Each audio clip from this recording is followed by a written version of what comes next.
All right. I think we're good here. As people come, let people trickle in, and yeah, Niall and Krista, feel free to add folks as they come in.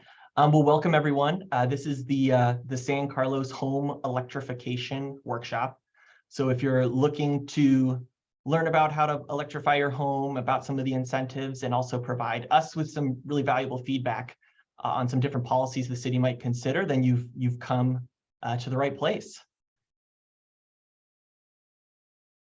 So a little overview of how this workshop is going to run tonight. I'll start off and just kind of give a high-level purpose of why we're electrifying homes and buildings, more broadly. We'll then talk about kind of the costs, really dive into the numbers of what it would take to electrify your home and some of the incentive programs that are available to you now through different regional agencies. And then we're going to ask you, we're going to look for feedback on different policy approaches that the city may consider and look at to begin moving in this direction. And then at the end, we'll open it up for comments and questions more broadly. So we're hoping to zip through this in about an hour, up to an hour and a half, if there's a lot of questions. So we can make sure to get your feedback. The feedback and all the polling, that'll happen more towards the later part of the workshop. You are muted by default, so you're welcome to use the chat feature. If you do have questions, feel free to to send them in the chat. We are going to be issuing some poll questions throughout the workshop today, and that's kind of how we're going to be gathering some feedback. We're going to record this webinar and post it to the city's website, and then of course all the feedback we get, we're going to compile it and include it in a report to our city council at a study session where we're going to look at this topic in more detail. That's tentatively scheduled for January 2023. 2023, wow. It's the first time I've said that. All right. Some introductions of the staff here we have tonight. I'm Adam Lokar. I'm a sustainability analyst with the city of San Carlos. We've also got our assistant city manager, Niall Blackburn, our communications coordinator, Krista Parakis. From the San Mateo County Office of Sustainability, serving as the San Mateo County representative for the Bay Area Regional Energy Network, we have Alero Moju. From Peninsula Clean Energy, we have Blake Hershoft, and then Jose Garcia from TRC. And with that, we're going to start off here with the first poll. We're just looking to understand, what's your connection to the city of San Carlos? Are you a resident? Do you work here? Visit here frequently? And then we'd love to hear about how you heard about this workshop. So there's two questions here. We're always looking to connect with people as efficiently as possible. So we love hearing, what works best. And we'll give this about a minute or so.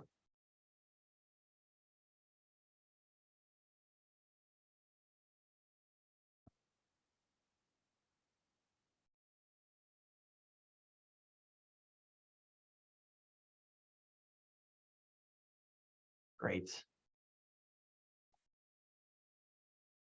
All right, looks like most of you live here or frequently visit here. That's great. And it looks like e-notify. It's the way to go. Nice, good to know. Thank you.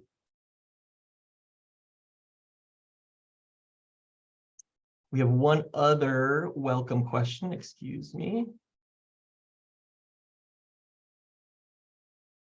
We'd also love to hear from you on what currently powers your home water heater. Is it gas or is it electric? Or if you're not sure, and if you have to turn around and ask someone in the home with you, what is our water heater, gas or electric? Put not sure. We really want to know if folks, aren't aware of this or not. There we go. Got some people being honest.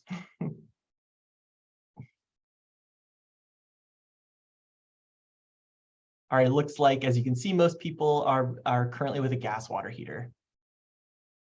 Great, thank you. Well, I'll start off just kind of with a high-level question. This is something a resident asked me the other day when we were tabling at the farmers market, and they said, why are we electrifying everything? Every day I hear that we're electrifying something, whether it's our cars, our trains, our lawn equipment, and now the appliances in our buildings that serve the functions in our homes. What's the purpose behind all of this? And as you might imagine, a lot of it has to do with climate change and our climate goals. San Carlos, like many other jurisdictions and the state as a whole, has our own climate-related goals on reducing greenhouse gas emissions. Those are contained within this document called the Climate Mitigation and Adaptation Plan. And our goal as a city is to reduce our emissions 40% by 2030 and 80% by 2050. So when you're able to replace some sort of fossil fuel consuming device like a car or a furnace or a water heater with an electric alternative, you're eliminating the direct emissions associated with that use of energy, with that appliance. This is particularly effective in San Carlos and San Mateo County more broadly because we are provided with 100% greenhouse gas-free electricity from Peninsula Clean Energy. If you're not familiar with Peninsula Clean Energy, they're the community energy provider for San Mateo County. They go out and purchase and build clean energy from solar, from wind. PG&E still delivers the electricity to you, so they manage the transmission and the distribution and the billing, so you still get your bills from PG&E, and then we get to benefit from the clean energy and pay lower rates than if we were to stick with PG&E. And we'd be remiss not to mention that there are some measurable health air quality benefits associated with electrification, certainly of buildings and certainly more broadly. This is from a Bay Area Air Quality Management District study that shows some of the reductions just associated with electrifying buildings. And these have direct relations with better public health outcomes, whether it's rates of lung cancer, asthma, things like that. And then when we're thinking about electrification and buildings more specifically, why are we electrifying, looking at buildings? And the main reason is buildings make up a substantial portion of San Carlos's emissions. This is a look at San Carlos's greenhouse gas emissions. For the most recent years, we have data. We're working on getting more updated data. But as you can see at the bottom there, those blue and orange bars, those represent buildings. It's residential and non-residential buildings. And those are second to transportation related emissions overall, which is the gray bar. And if you look a little bit more closely, you'll see that it is a slight majority of those do come from residential buildings.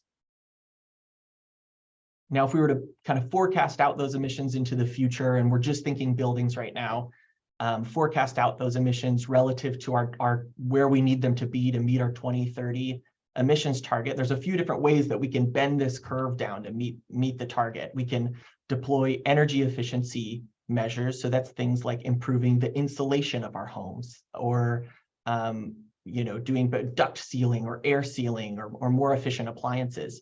And that certainly lowers the consumption of gas in buildings and brings us down closer to this target, but it doesn't get us all the way there. And that we actually need to replace some of those gas appliances with those greenhouse gas-free electric alternatives. And a common place that many jurisdictions start is with new construction. So you can require, as San Carlos does, and we'll talk a little bit more about this later, you can require new buildings to be all electric. And that's generally the easiest building to electrify is the one that hasn't been built yet. And that's still, as you can see, not quite getting us to that 2030 target. And then that leads us kind of to the next step, which is what we'll talk about later tonight, is actually addressing the existing building stock, some of the homes and buildings that have already been built and have been here for a while, to find ways to encourage and get people to convert appliances in their homes. So if you look at gas use in a typical California home or a San Carlos home, you'll see that the vast majority of it, 86% of it, comes from water heating and space heating. So this is your typical gas water heater that the majority of you on the call have, and I have in my apartment as well, or a gas space heater in the form of a furnace. Those make up the bulk of the emissions of the gas use. And when we consider an all-electric home, these are the types of appliances that we're looking to potentially replace those with. If you're not familiar with heat pumps, they're a much talked about and exciting technology that's been around for a long time, but have gotten a lot better, that can provide space heating and cooling for a home. If you're not familiar, they function very much like a reversible air conditioner. So they can pump heat from inside your home to outside your home in the summertime to cool it off, or in the opposite direction in the wintertime, absorb heat outside the home and pump it into the home to heat your home. They're electric, they're super efficient. And if you replace your gas furnace with a heat pump, you get air conditioning if you didn't have air conditioning before. You can get a heat pump dryer for clothes drying, a heat pump water heater to replace traditional gas water heaters. These function a lot of the same way, as they absorb heat from the air around them and then use that heat to heat up water for domestic water use. And then induction stoves. If you're not familiar with induction stoves, they are fundamentally different than the dreaded, electric resistance coils. They're much faster at heating up a pan. And if you haven't tried them out, they're really great. You may be familiar, they do require certain material of cookware to use with them.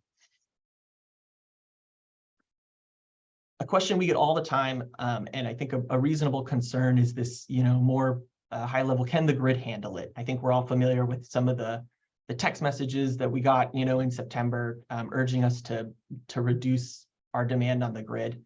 And to what extent does electrifying all of our buildings add to these stresses? I think an important point here is that the grid is most stressed during peak hours, and this is 4 to 9 p.m. in the late summertime. So the extent to which electrification makes this problem worse is only the extent to which electrifying some use is used during those peak hours and used heavily. The state estimates that we'd see about a 20% increase in peak demand by 2030 under the most aggressive electrification scenario imaginable. And ultimately, this is the responsibility of utilities and load-serving entities to meet this additional demand. This is their legal obligation to serve. State regulators, whether it's the Public Utilities Commission or the California Energy Commission, are certainly planning for and anticipating the electrification of buildings and incorporating that when they put requirements on utilities on energy to purchase. But then at the local level, we do want to take this into consideration and try to avoid adding requirements that may necessitate something like a panel upgrade or adding a ton of stress on the local grid, that pushing it beyond its limits. And then another question we get a lot is what about power shutoffs? I think we do remember the PSPS events back in 2019. And certainly power shutoffs, they represent risks to the community, particularly if you are sensitive to extreme heat, or if you rely on medical devices day to day. And the city does offer information and resources to support residents in preparing for power outages. We've got a really great PSPS community guide we encourage you to take a look at. But unfortunately, the continued reliance on gas appliances offers limited resiliency benefits to power outages. Most new gas appliances do still need electricity to operate. This includes something like a tankless gas water heater, a central gas furnace, or a clothes dryer as well. And then looking kind of more broadly at the state and regional level, we do see that there's policy moving in this direction. The state has adopted electric preferred building codes. We've seen the Public Utilities Commission just end subsidies for gas hookups in new construction, and does plan for prohibiting the sale of gas water heaters and furnaces by 2023 in a plan adopted by the Air Resources Board. And in the Bay Area, the Bay Area Air Quality Management District Board is set to vote on prohibiting the sale and installation of gas water heaters in 2027 and gas furnaces in 2029. So we do kind of think about these higher level movements when we're looking at our own strategies to make sure that our community is well positioned and that we're being proactive to be in a good place to thrive during this transition. And with that, we're going to dive into some of the numbers, some of the costs, and get you introduced to the various incentive programs that are out there that can help you if you're thinking about doing this in your home right now. And with that, I think I'm going to pass this off to Blake Hershoff from Peninsula Clean Energy. Thank you, Adam, and thanks to everyone who's attending tonight. My name is Blake Hershoff. I'm the Building Electrification Programs Manager with Peninsula Clean Energy. And it's really important to understand the costs of electrification that we'll be seeing at our homes and buildings in order to understand how to best serve our communities and make sure that everyone can afford to go through the transition. So I'm going to go through those now. Is there one slide previous, Adam? Or no? Perfect. I'm just going to start with new construction because I noticed I didn't make a slide for that. What we've found is in a new construction of a single family home, you will tend to save money if you choose to go all electric versus adding gas. The main reason for that is that the cost of gas piping and a gas meter outweighs the additional costs that might be incurred by any type of electric appliances. So now I'm going to dig into existing building costs. This is something we spent a lot of time on.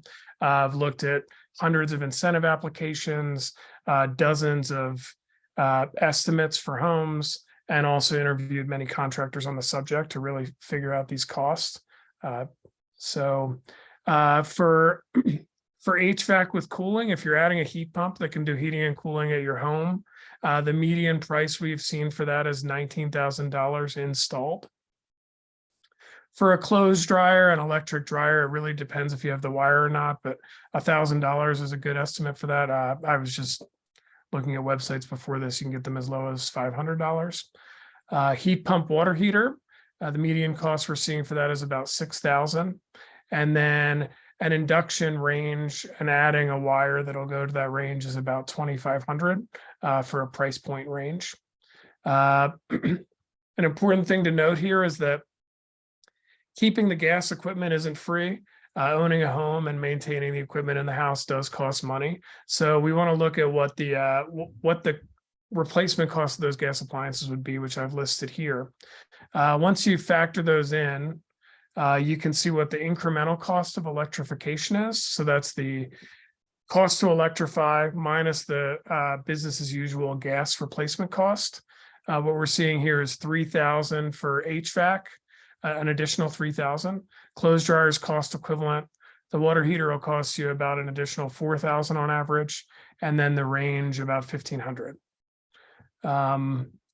Now I want to talk about how we get that closer to zero. Peninsula Clean Energy offers rebates, and so do other local groups, including Bayren, which Alara will speak about further. Here's an example of how an incentive can be sized to make sure that electrification is the same price or less expensive than normal maintenance of a home. On the left, I have an air conditioner replacement at $16,000, and on the right, a $19,000 heat pump replacement. With a $3,500 incentive, which Peninsula Clean Energy offers, it brings that cost down. So when you electrify at the time of replacement, you actually save money. And that's really something we're trying to target. If you go to the next slide, I'll share some of our incentives and how they pair with other local regional incentives. For heat pump space heaters, which also does air conditioning, $3,500 from Peninsula Clean Energy, up to $1,000 from Bayren. So that's $3,500 to $4,500. For water heaters, the combined incentive opportunity is $4,000 if you're replacing a gas water heater, and $1,500 if you're adding a heat pump, replacing an electric water heater with a heat pump water heater. So those provide cost equivalence in some scenarios. Something else I just wanted to highlight, Peninsula Clean Energy just launched a zero interest loan. This is if you choose to electrify something, you can borrow $10,000 and it'll be paid back on your energy bill. So you don't have another bill to worry about. No money down, no credit check required. This is just to help in the transition. Next. And then finally, the impacts to utility bills are really important. It's important to note that gas costs fluctuate every month and electricity costs fluctuate every 3 to 6 months. And also weather impacts have a lot of variability. So there's variability in whether you'll save money or it'll cost a little extra, whether you electrify or not. The total impact when you electrify everything could be 18 per month savings or up to 29 per month increase.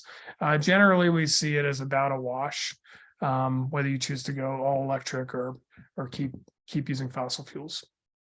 And with that, I will pass it off to Alara. Thanks so much, Blake. Good evening, everyone. My name is Alara, and I am a sustainability specialist with the County of San Mateo Office of Sustainability, and I am the county rep for the Bay Area Regional Energy Network.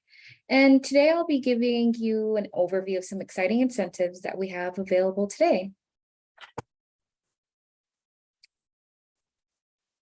So Bayren is a collaboration of all 9 counties within the Bay Area.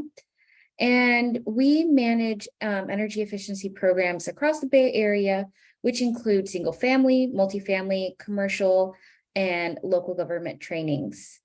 The program is funded through utility ratepayer funds, which is a small charge on monthly utility bills called Public Purpose Program Surcharge. And this is administered through the California Public Utilities Commission to fund energy saving programs statewide, including Bayron. In short, you're already paying for these programs. We just want to make sure that you know about them so you can take advantage of them. So firstly, I'll give an overview of the Bayron Home Plus program, which is the single family program. So in order to participate in Bayron's rebates for the single family program, you must own a property with 1 to 4 units built prior to 2016 and be a PG&E customer. Bayron currently offers up to $5,000 in rebates for energy efficiency and electrification upgrades, such as heat pump water heaters for water heating, heat pump HVAC for heating and cooling, weatherization, and induction cooktops, which just increased its rebate from $350 to $750. The Home Plus program also offers a no-cost service that helps homeowners understand how to make their home more comfortable through the help of a home energy advisor. Bayron also has a whole bunch of certified contractors to help you through the process. Now I will quickly go over the multifamily program, otherwise named Bambi. So the multifamily program is also for residential properties, but with 5 or more dwelling units. Like the Home Plus program, you must also be located within the PG&E service territory. And this program offers at least $750 per unit in cash rebates, with the possibility of accessing additional funds by pursuing the clean heating pathway. Next, I'll be showing you this table, which is essentially a side-by-side of the multifamily program and the single family program, which allows you to discern a little better which program is best suited for you. The biggest difference is that instead of working with a home energy advisor in the single family program, you'd be working with a technical assistance representative, and that is actually required. So of all the information that you gather tonight, this phone number here for the home energy advisors is one of the things that we highly recommend that you take note of. They're just as educated as contractors in whole house approach and retrofits for electrification and energy efficiency, and they can help you decide whether Home Plus is the right program for you and help, direct you in the right direction for whatever your needs may be.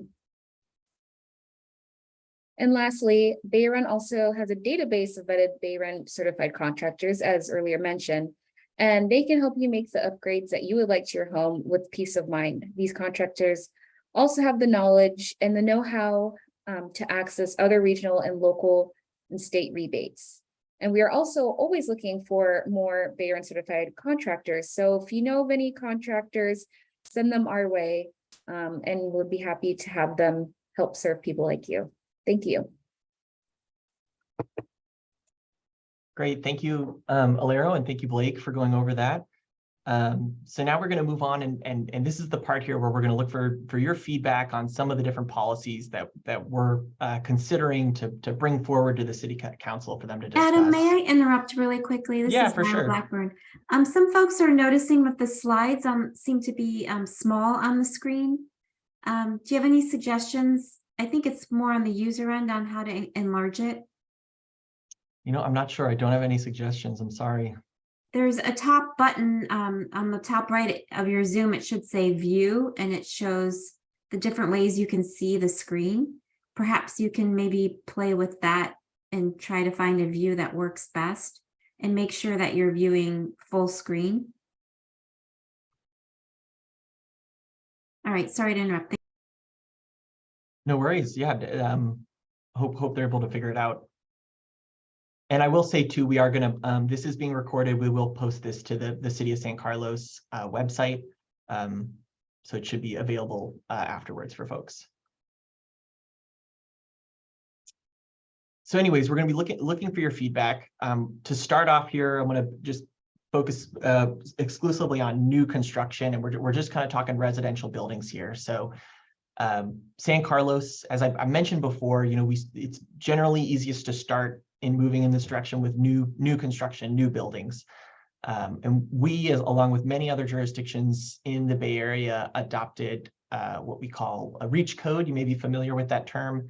That basically requires all newly built buildings, all new construction, to be all electric. This included residential buildings, non-residential buildings. We also added different requirements for electric vehicle charging readiness and things like that. We did include exceptions within that REACH code for gas appliances, where we had heard from the community that there was an interest to retain gas based on kind of personal preferences, or in other situations where it may be more technically challenging. Most notably for residential buildings was to include an exception for gas cooking appliances and gas fireplaces, only in single family homes, duplexes, and accessory dwelling units. And so what we're looking for under kind of this discussion is trying to get an understanding from the community if this is a exception that people are open to removing, or if folks want to keep this exception in place. So I'm going to launch a poll here in a second, and we're going to run through these a little bit. We have 6 different policies that we're seeking your feedback on. There's a description, relative greenhouse gas reduction. I've indicated that order of magnitude by trees. This comes to about half a tree, and you'll see others have much more trees.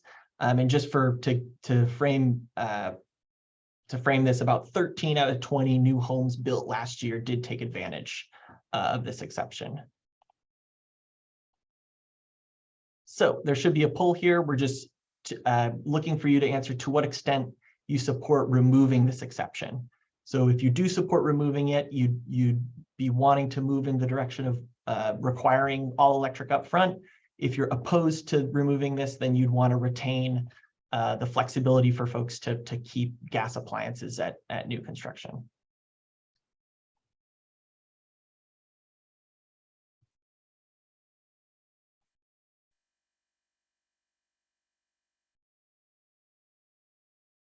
All right.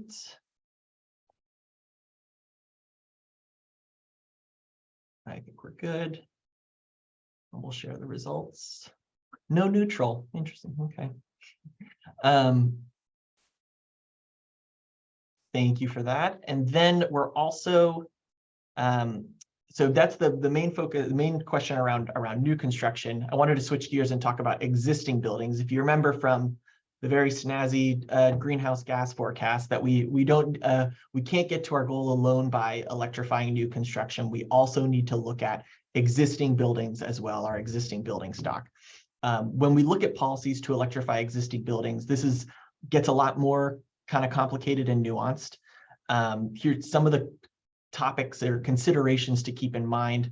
Obviously, the cost, which you've seen a little bit already, and I'll put back up there. That includes the cost of the appliance, the cost of the electrical work, and some of the utility bill impacts. Trigger points, is this requirement triggered during an appliance upgrade or appliance replacement, or during a home renovation? When is it most convenient for you? Equity is a major consideration for all of us. We obviously want to limit cost increases, particularly for households that may have a challenge in meeting those cost increases in the short term. But in the long term, as we expect gas rates to rise, we definitely want to make sure that low-income households aren't exempted and face higher exposure to those rising gas rates and get stuck paying for higher fixed costs. Enforcement, thinking about what's within the city's ability to actually enforce, and that we're not, encouraging people to just not get permits at all, and that could, run into some other issues. And then obviously that we're on a pathway towards achieving those really aggressive greenhouse gas reduction goals still that were included within our climate action plan. So the next policy then, under all of those kind of considerations that we'll seek your feedback on, this is, we call this the heat pump installation on AC replacement, or installation. So if this requirement, if a homeowner is planning to install air conditioning for the first time in a home that doesn't have air conditioning, or they're looking to replace an existing air conditioner, this would require them to instead replace it with a heat pump, which would electrify their space heating. We get 4.5 trees of GHG reductions. This does have an incremental cost, as we saw earlier, of about $3,000, but there are the $4,500 in rebates that are available. So I'm going to pull up a poll and kind of gauge from folks on where they're at with this one.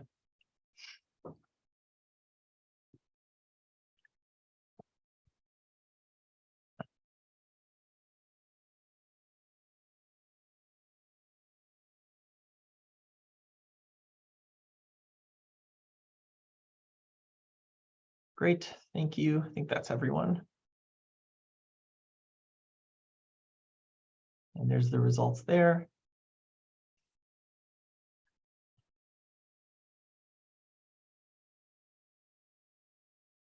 All right, moving on to talk about electric water heating. So we've got kind of 2 different flavors of policies here that we're seeking feedback on. The first one, what we're calling policy 3A, would, pretty simple, require a homeowner to replace, to install an electric water heater when they're replacing their existing gas water heater. So your gas water heater reaches its end of life, you go to replace it, you'd be required to replace it with an electric alternative.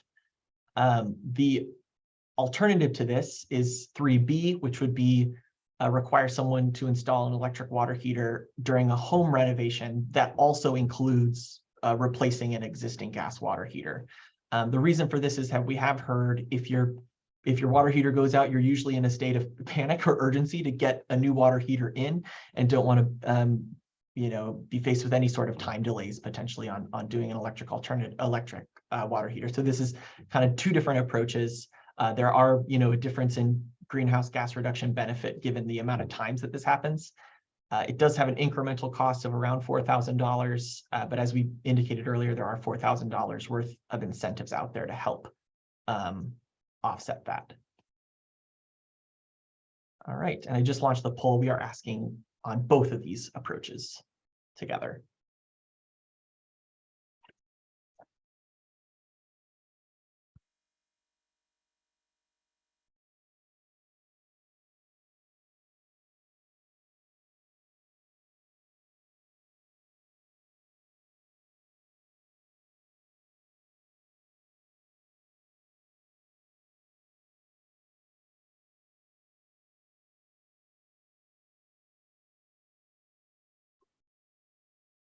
Tried to word these as simple as possible. I'm sorry if you have to read these over again in your head.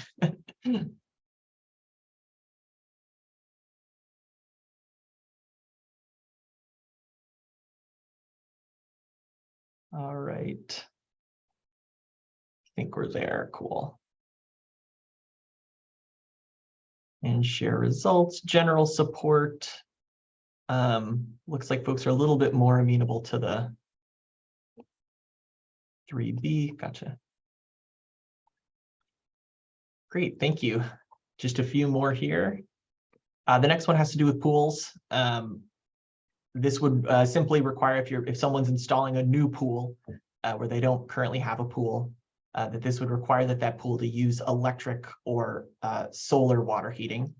The solar water heating are like those black tubes that people can run up on their roof. This does have an incremental cost associated with it. This is for electric water heating, not solar. And there are no incentives for pool water heating.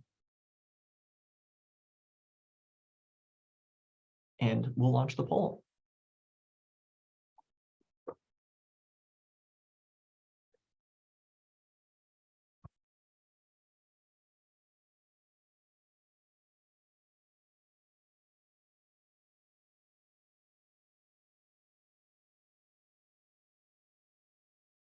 Great. Couple more seconds here.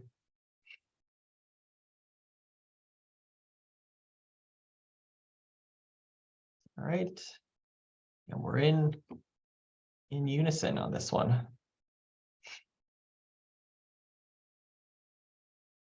And then the 5th policy we're looking for feedback on is kind of an electric readiness measure.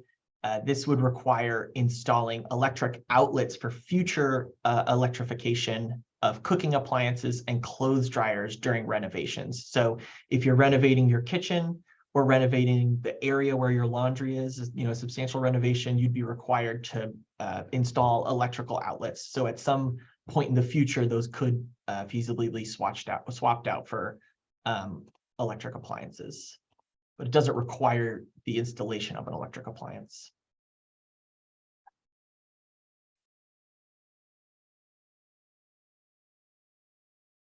And yeah, no greenhouse gas reduction benefit associated with this one because it's just a readiness measure.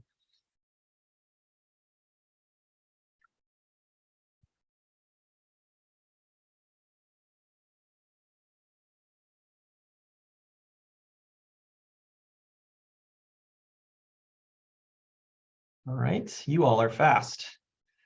Love it. Great.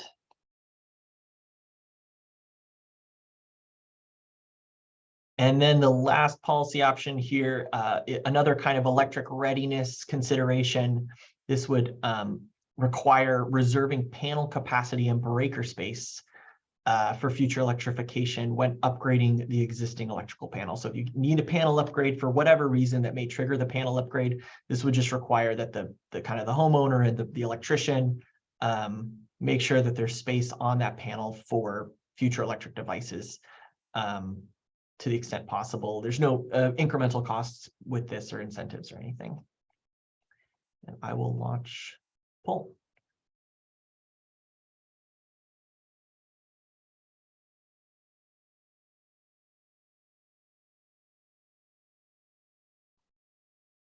And I want to be clear here too, we're not requiring that, this would not require someone to upgrade their electrical panel because that can be quite costly.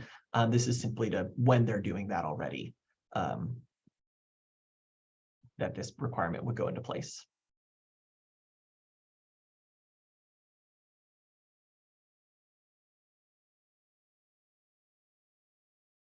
Great.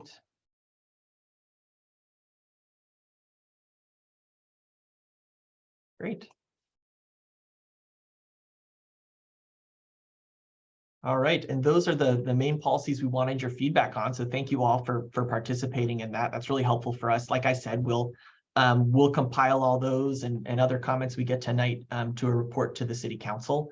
The recording of this workshop is going to be posted on our website, and that study session is tentatively scheduled for January 23rd. You can check, our website will definitely post the agendas for council meetings next year to confirm. And with that, we would be happy to open it up for folks if you had any questions for any of the panelists who spoke this evening or for myself. You're welcome to raise your hand and bring yourself off mute, and we'd be happy to try to address those.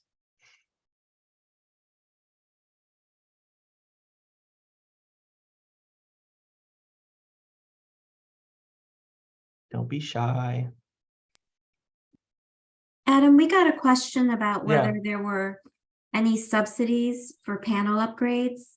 And Gerard and Tom both mentioned that there are rebates, or well, actually Blake mentioned that you can get a rebate if you upgrade your panel at the same time as an install. So I don't know if you want to speak to that, Blake, for the benefit of everyone. I'll let Blake take that, yeah. Yes, with our heat pump water heater rebate program, we've always also offered if someone also has to upgrade their panel or add a sub panel at the time of installing the heat pump water heater, we offer additional funds for that of $1,500. So hopefully that'll help. In the chat, Tom Kabat had also raised that in many cases, some smart electrical design can help get around the requirement to upgrade a panel, which can be a costly endeavor. On my house, I'm about halfway through my electrification journey. I plan to do it while staying under 100 amps and adding a hot tub. So just to note that it is possible. And Tom also mentioned that there would be a federal tax credit starting at the beginning of the year for 30% of the cost of upsizing and of new circuits with caps. Yes. Thank you, Tom. And I'll just mention too, in all those cost estimates you saw, you may have seen the fine print. We are not including the cost of a panel upgrade in those cost estimates. I think if the city council was interested in moving forward with any of these policies, I think one exemption that we would encourage them to at least consider would be exempting instances where a panel upgrade is needed beyond the scope of work of the requirement, just because there certainly are instances where those can get quite costly. So.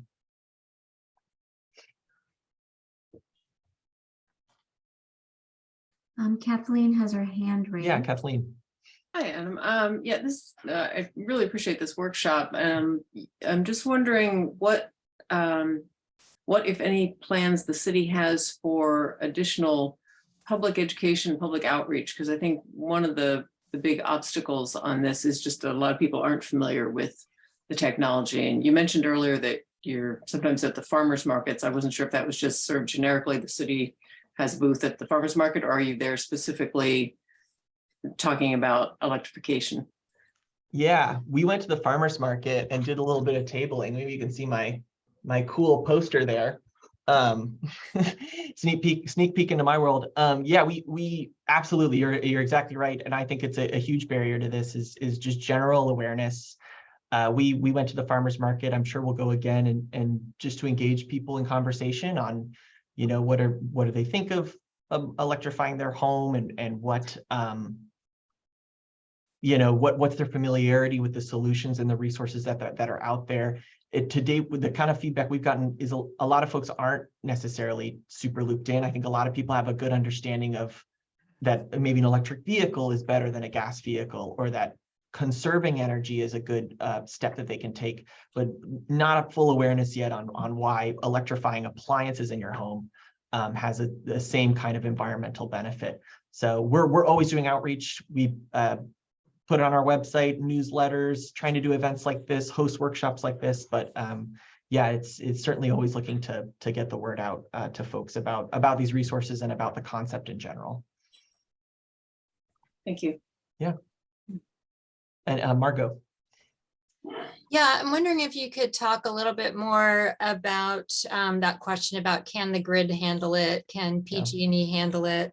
California estimates that 20% of the increase is going to happen with peak demand at really aggressive electrification. Can you just talk about that a little bit more? Yeah, absolutely. I think, and this is a complex question, and it is it is beyond the scope of obviously what we have control over here at the city level. I think there's a couple points that we see on this. There's, if you're electrifying, you'll think about the policies that we put forward today. If you're going to add air conditioning to your home, and are required to electrify your space heating at the same time, well, you're not going to be running your heater from 4 to 9 p.m. in September, unless you're trying to turn your house into a sauna.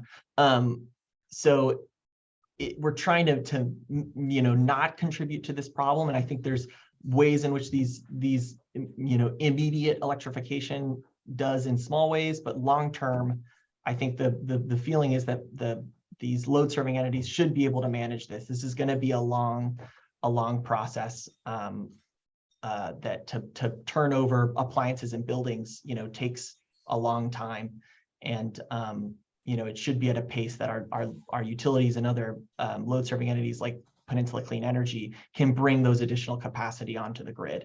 For scale, I think between 2020 and 2022, we increased our peak capacity by I want to say 8%, mostly through battery storage, bringing it on the grid. So this is something that's getting a lot of attention at the state level, and a lot of resources thrown at it as well.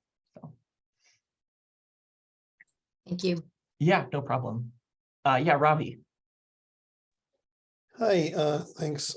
I may be adding an ADU pretty soon, and I'm wondering, is there anything regarding that where my understanding is they can add a panel or keep the same panel, I don't know, but I don't know about the load on the main line, and if 200 amps might be enough, or if it's more than that, what is there any incentives or is there anything along this plan for ADUs? For sure.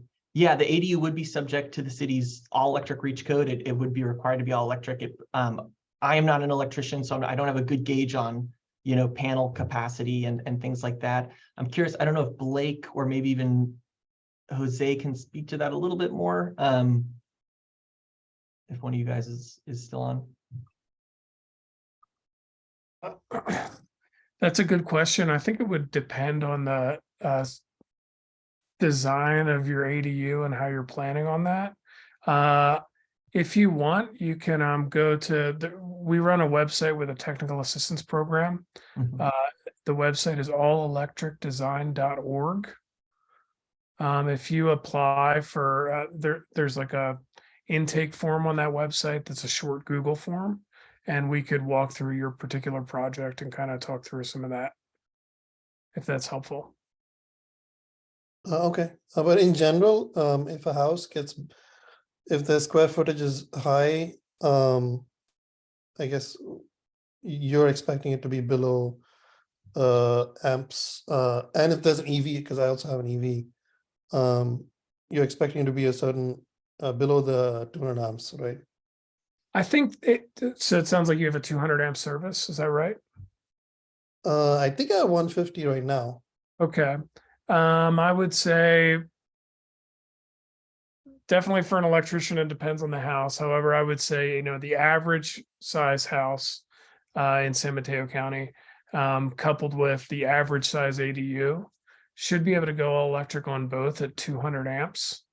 A lot of times a circuit share on your electric vehicle might be helpful in order to stand to that threshold. 200 amps is a lot of power. It's 48 kilowatts of power, or in your case, 150. So that'd be 36 kilowatts, which is quite a lot of power to send to an ADU in a house. So it depends on the circumstance, but it's possible you could get through there. It's really two houses on one property. It definitely becomes a case by case situation. So it's hard for me to say without seeing floor plans or anything like that. Okay, thank you. Sure.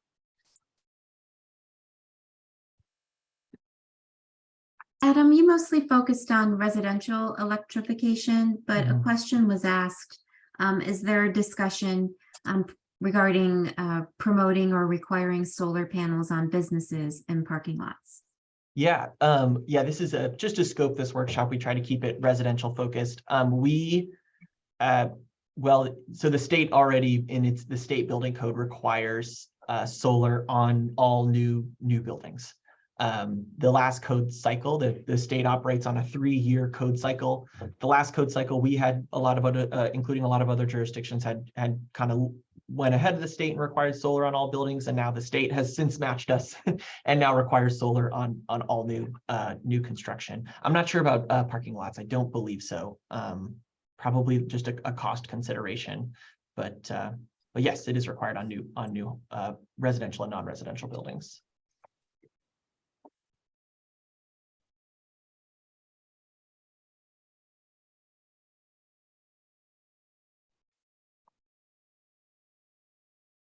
Right, seen a lot of activity in the chat from earlier. So, one gentleman asked if we would be asking how many of the attendees have solar panels.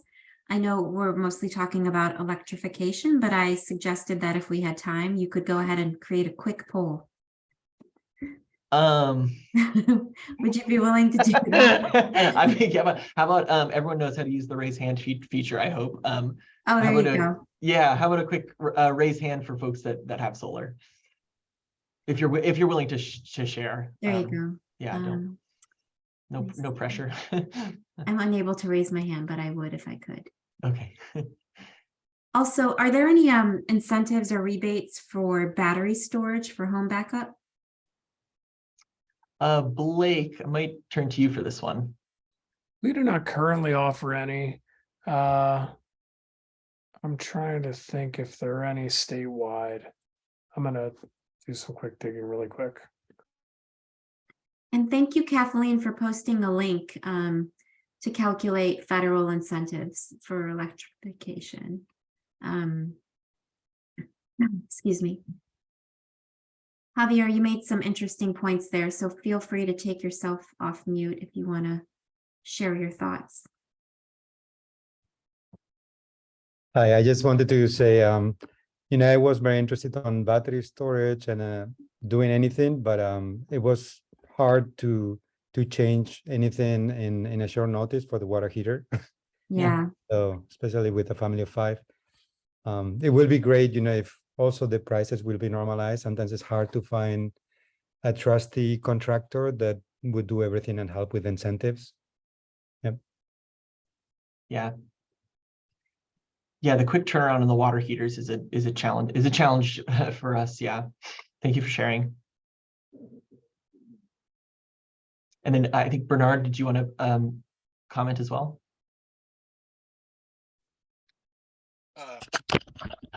Sorry, don't. Well, I mean, it'd be great if the government gave more money. But I think the IRA stuff is going to really help this, and then publicizing it.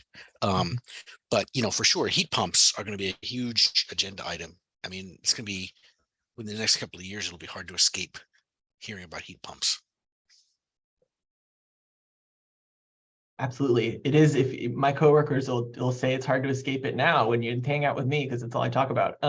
And yeah, the elephant in the room we didn't even talk about is the Inflation Reduction Act. That's a huge investment in clean technologies, and right along with solar and electric vehicles are incentives for heat pumps. So we're definitely expecting that to come down at some point. I'm not sure. I think it's going to get administered through the state, but that also will help in this transition. I'm also hoping that the state can help with kind of workforce training to kind of make sure that there's a workforce out there that can accommodate this transition.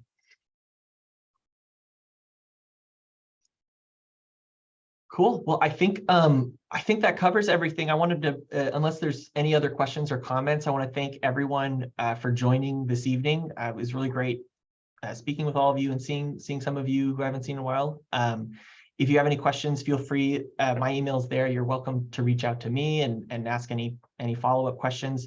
Again, we'll post this recording to the city's website, and we'll be kind of compiling the feedback we got this evening and reporting to City Council in a kind of broader discussion around electrification and reach codes tentatively scheduled for January.